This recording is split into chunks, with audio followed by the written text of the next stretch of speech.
సరదాగా ఔటింగ్ పోయినారు. ఒక స్మాల్ ఫ్యామిలీ చెట్టెక్కారు. హస్బెండ్, వైఫ్, డాటరు చెట్టెక్కారు. ఆ చెట్టు ఎక్కిన తర్వాత వాళ్ళకి భయం వేసింది. కొసకొచ్చేసినారు. ఎలా బ్యాలెన్స్ చేయాలో అర్థం కాలేదు.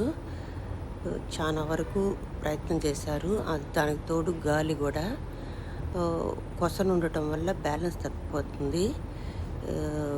అటు ఇటు ఊగుతుంటారు, కింద పడిపోతారు అని భయంగా ఉంది. ఏం చేయాలో అర్థం కావటం లేదు. ఆ టైంలో ఎవరైనా హెల్ప్ చేస్తారేమో చూశారు. హెల్ప్ చేసేవాళ్ళు ఎవరు అక్కడ దరిదాపుల్లో లేరు. హస్బెండ్ ఎట్నో పైకి ఎక్కేశాడు. వైఫ్ ట్రై చేస్తుంది. ఆ పాప మాత్రం వల్ల కావటం లేదు. అప్పుడు వాళ్ళు దేవుని తలుచుకుంటే దేవుడే మానవ రూపంలో వచ్చి హెల్ప్ చేస్తారని నా నమ్మకము. వాళ్ళ నమ్మకం కూడా అదేలాగుంది. హెల్ప్ చేశారు.